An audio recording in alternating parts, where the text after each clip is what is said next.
इराणचे सर्वोच्च नेते मुज्तबा खामेनी यांच्या प्रकृतीबद्दलचं गूढ सध्या वाढत चाललंय। एकीकडे काल त्यांचा पहिला संदेश जारी करण्यात आला, तर दुसरीकडे मुज्तबा खामेनी जिवंत आहेत पण गंभीर जखमी असल्याची प्रतिक्रिया अमेरिकेचे राष्ट्राध्यक्ष डोनाल्ड ट्रम्प यांनी दिली आहे। ट्रम्प यांच्या या वक्तव्यानंतर काही वृत्तपत्रांच्या हवाल्यानं मुज्तबा गंभीर जखमी असून अगदी पायही कापला गेल्याची शक्यता असल्याचे वेगवेगळे दावे केले जात आहेत। मात्र या दाव्यांना अजून तरी इराणकडून अधिकृत अशी पुष्टी देण्यात आलेली नाही आहे। दरम्यान गार्डियन वृत्तपत्राला इराणच्या सायप्रसमधील राजदूताने एक मुलाखत दिली आहे, ज्यामध्ये सिनियर खामेनी मारले गेले त्याच वेळेला मुज्तबा जखमी झाले असा दावा करण्यात आला। इराणचे नवे सर्वेसर्वा मुज्तबा खामेनींच्या संदर्भात इस्रायलचे पंतप्रधान बेंजामिन नेतन्याहू यांनी एक मोठं विधान केलंय। मुज्तबा खामेनी यांच्या जगण्याची गॅरंटी नाही असं वक्तव्य नेतन्याहूंनी केलं। तसंच पुढे बोलताना मुज्तबांसह हिजबुल्लाहचा नेता नईम कासिमच्या जगण्याची देखील कोणतीही गॅरंटी नाही असा दावा त्यांनी केलाय। दरम्यान दहशतवादी संघटनांच्या नेत्यांचा जीवन विमा आपण कधी घेणार नाही असं म्हणत नेतन्याहूंनी मुज्तबा खामेनींना जोरदार टोला देखील लगावलाय।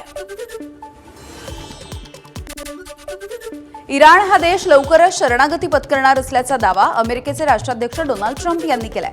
G7 नेत्यांच्या व्हर्च्युअल बैठकीमध्ये ट्रम्प यांनी हा दावा केल्याचं बोललं जात आहे आणि याशिवाय तेहरानमध्ये असा कोणताही अधिकारी जिवंत राहिलेला नाही ज्याच्याकडे निर्णय घेण्याची शक्ती असेल असंही ट्रम्प म्हणाले।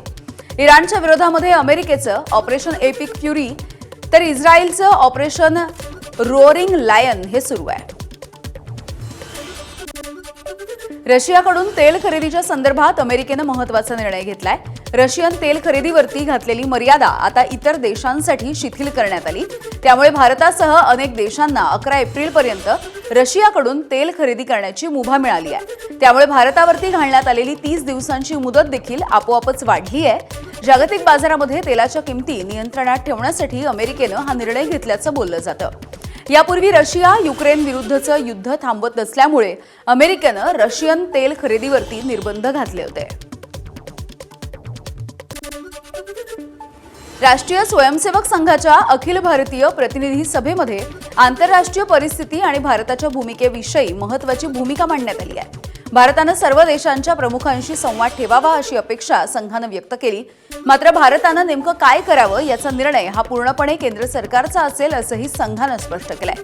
पुढे बोलत असताना भारत सरकारची जी भूमिका असेल तीच संघाची भूमिका असेल असं सांगत सुरू असलेला संघर्ष लवकर संपवा आणि समझोता व्हावा अशी सगळ्यांची अपेक्षा असल्याचं देखील संघानं म्हटलंय। सोबतच युद्ध सुरू असलेल्या देशांमध्ये हिंदूंचं संरक्षण व्हावं अशी संघानं भूमिका मांडली आहे। अपने देश के फॉरेन अफेयर्स मिनिस्टर, देश के प्राइम मिनिस्टर, वहाँ के सभी देशों के प्रमुखों के साथ अपना संवाद तो जारी रखे। भारत का स्टैंड क्या होना चाहिए वो भारत सरकार बताए है, वही संघ का भी मत है। एक क्राइसिस जल्दी से जल्दी ख़त्म होना चाहिए, एक समझौता होना चाहिए। कल भी देश के प्रधानमंत्री ईरान के प्रमुख से बात किया है। ये तो सभी का है, केवल भारत सरकार नहीं, भारत के समाज का भी यही है। इराणसोबतच्या संघर्षामध्ये आतापर्यंत 11 अमेरिकी सैनिकांचा मृत्यू झालाय। काल इराकमध्ये झालेल्या विमान दुर्घटनेमध्ये 4 सैनिकांचा मृत्यू झाला, तर 1 मार्चला कुवेतमधील अमेरिकी तळांवरच्या हल्ल्यामध्ये 6 सैनिकांचा मृत्यू झाला होता।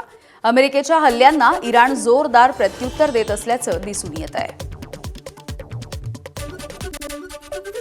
इस्रायलनं लेबनॉनवरती फक्त हवेमधून नाही तर जमिनीवरून देखील हल्ले सुरू केलेत। दक्षिण लेबनॉनमधल्या हिजबुल्लाच्या तळांवरती रणगाडे आणि मशीन गनचा वापर करत इस्रायलकडून हल्ले केले जात आहेत। सुमारे 400 हिजबुल्लाच्या तळांवरती रणगाड्याच्या माध्यमातून हल्ले करण्यात आले असून इस्रायली सैन्याकडून या हल्ल्यांचा व्हिडिओ देखील शेअर करण्यात आलेला आहे।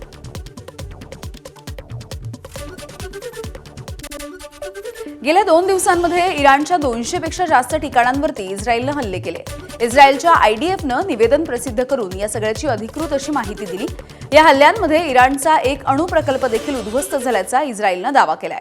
इस्रायलकडून operation roar of the lion या मोहिमेची तीव्रता अधिक वाढवण्यात आली आहे। इस्रायलकडून आज इराणची राजधानी तेहरान याच्यावरती देखील हल्ले करण्यात आले। या हल्ल्यांमध्ये इराणमधील विविध ठिकाणच्या पायाभूत सुविधांना लक्ष्य करण्यात आले। तेहरानमध्ये क्षेपणास्त्रांच्या हल्ल्यानंतर मोठ्या स्फोटाचं देखील बातमी आहे, वृत्त आहे।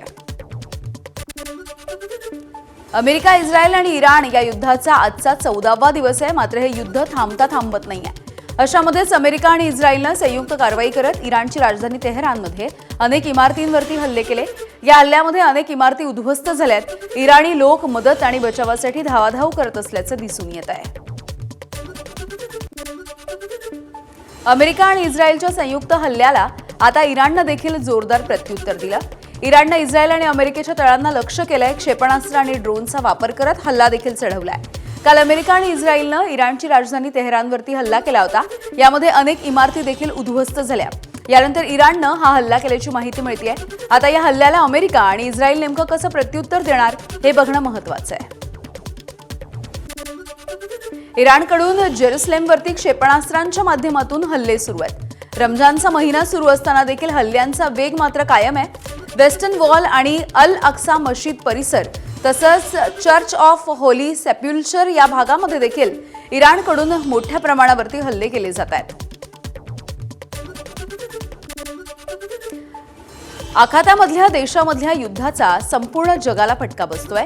मुंबईच्या दहिसरमध्ये राहणारे कॅप्टन वीरेंद्र विश्वकर्मा यांचं जहाज सध्या इराणमध्ये अडकून पडलंय. वीरेंद्र विश्वकर्मा यांच्यासोबत 33 कर्मचारी आहेत.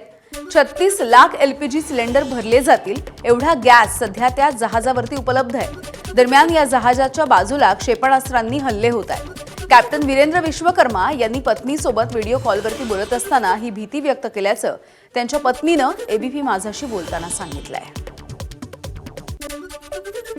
कंपनी से भी बात हो रही है, उनकी तरफ से भी अच्छा सपोर्ट मिल रहा है, उनको खाना पीना सब मिल रहा है. 2 मंथ्स का भी भर के दिया है, तो उसमें कोई चिंता नहीं है. बस वही है, वॉर चल रही है और रात को मिसाइल मतलब आजू बाजू गिरती रहती है, तो वही टेंशन चल रहा है.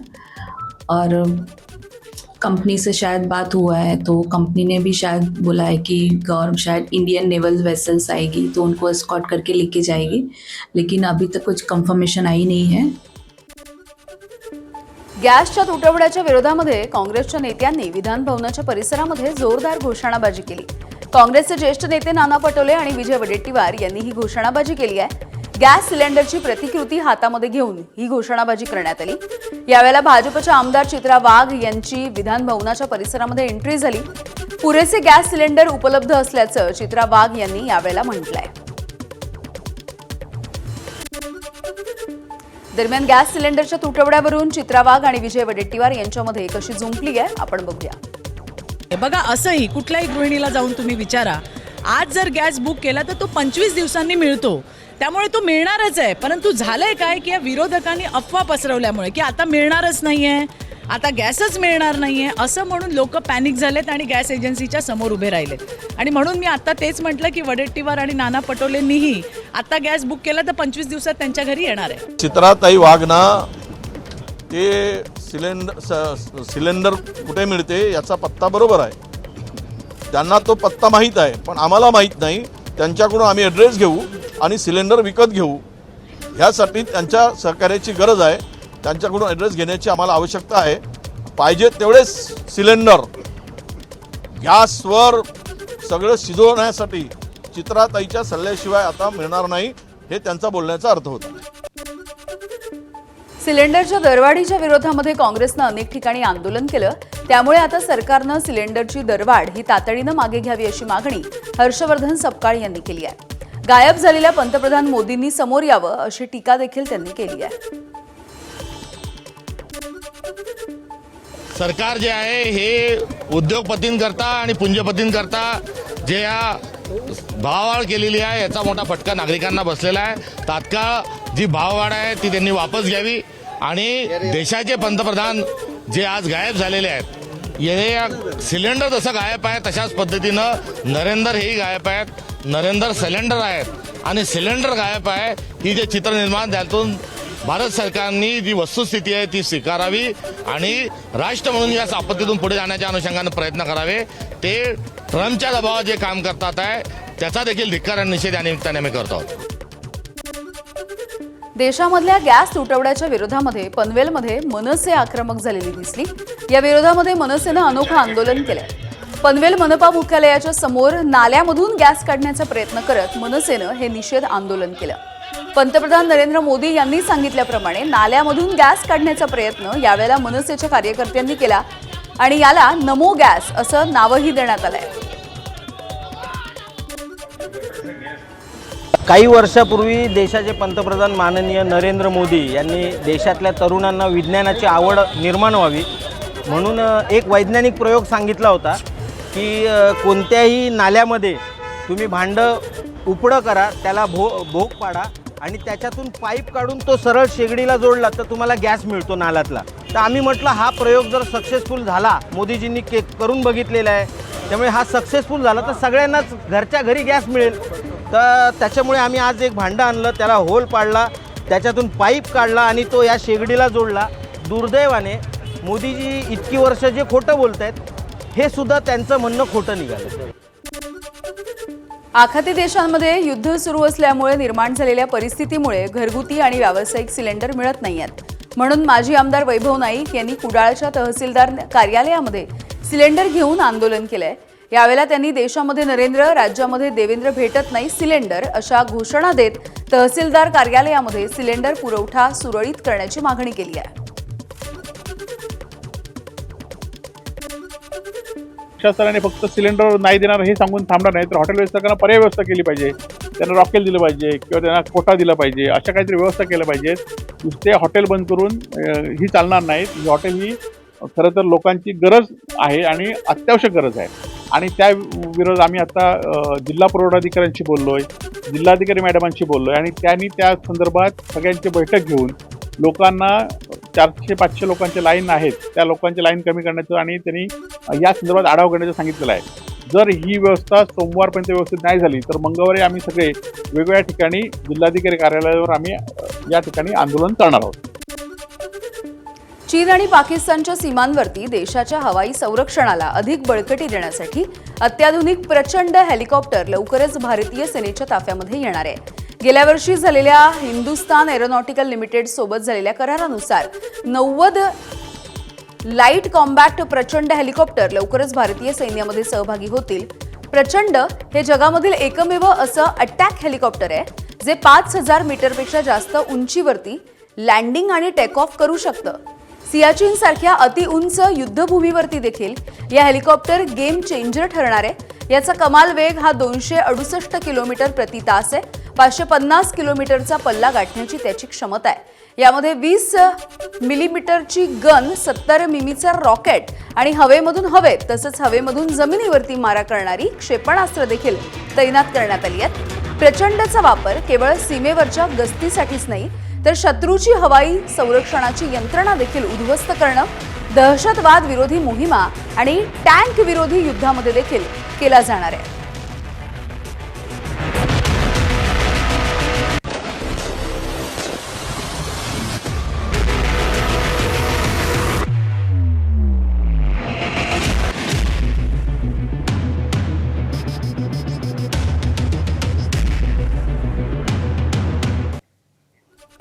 युद्धजन्य परिस्थिती आहे त्यामुळे गॅस सिलेंडरचा पुरवठा विस्कळीत झालाय. परिणामी नागरिकांकडून गॅस सिलेंडरला पर्याय म्हणून पुन्हा एकदा चुलीला पसंती दिली जाते. त्यामुळे बाजारामध्ये लाकूड आणि कोळशाची मागणी देखील वाढली आहे. सध्या कोळशाचे दर हे दुपटीने वाढले आहेत. बीडच्या बाजारामध्ये कोळसा 40 ते 50 रुपये प्रति किलो या दरानं मिळायला लागलाय. 3 रुपये प्रति किलो दरानं मिळणारं लाकूड 6 रुपये दरानं मिळतंय. व्यावसायिक सिलेंडर मिळत नसल्यामुळे छोट्या व्यावसायिकांनी देखील कोळशाच्या शेगडीला पसंती दिली आहे. त्यामुळे व्यावसायिक आणि नागरिक यांच्याकडून कोळशाची खरेदी सध्या वाढते आहे. अमेरिका, इस्रायल आणि इराण या युद्धाचा परिणाम गॅसच्या पाठोपाठ खाद्यतेलाच्या किमतींवरती देखील झालाय. सोयाबीन तेलाच्या किमतीमध्ये प्रति किलो 5 रुपयांची वाढ झाली आहे. शेंगदाणा आणि सूर्यफुलाच्या तेलामध्ये किलोच्या मागे 10 रुपयांची वाढ झाली. त्यामुळे सर्वसामान्यांना याचा चांगलाच फटका बसलाय. सरासरी तेल सोयाबीनमध्ये 5 रुपये किलोने वाढ झाली आहे. सोयाबीनच्या शेंगतेल आणि सूर्यफूलमध्ये 10 रुपये किलोने वाढ झालेली आहे. युद्धाचे परिणाम सर्वांना घात आहे. 5 रुपये किलोप्रमाणे कमी होते, 145 होते, आता 150-51 झालेले आहे. नंदुरबार जिल्हा हा महाराष्ट्रामधील महत्त्वाचा मिरची उत्पादक जिल्हा म्हणून ओळखला जातो. इथली मिरची ही मोठ्या प्रमाणावरती मुंबईतून समुद्रमार्गे बांगलादेश सोबतच आखाती देशांमध्ये निर्यात होते. सध्या निर्माण झालेल्या युद्धाच्या परिस्थितीमुळे अनेक कंटेनर हे बंदरावरच अडकून पडले आहेत. त्यामुळे मिरचीची निर्यात ही थांबली आहे. व्यापाऱ्यांना मोठा आर्थिक फटका बसतोय.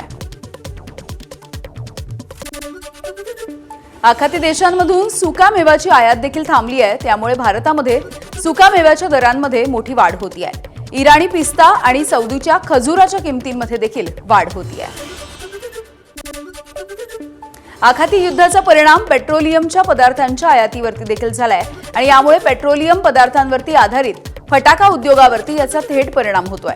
फटाका निर्मितीसाठी लागणाऱ्या सल्फर, पोटॅशियम नायट्रेट या पदार्थांच्या किमती 50% वाढल्या आणि त्यामुळे फटाक्यांच्या निर्मितीचा खर्च वाढलाय. त्यामुळे फटाक्यांच्या किमतींमध्ये मोठी वाढ झाली आहे. आखाती युद्धामुळे जगभरामध्ये कच्च्या तेलाच्या किमतीत वाढ झाली. तेलाच्या दरवाढीचा परिणाम थेट प्लास्टिक उत्पादनावरती होतोय. पेट्रोलियमच्या तुटवड्यामुळे प्लास्टिक तयार करण्यासाठी लागणाऱ्या प्लास्टिक नट्सचं उत्पादन थांबलंय आणि किमतींमध्ये दुपटीनं वाढ झाली आहे. विक्रीसाठी येणाऱ्या अनेक वस्तूंच्या पॅकिंगसाठी प्लास्टिकचा वापर होत असल्यामुळे प्लास्टिकच्या दरात ही वाढ होती आहे.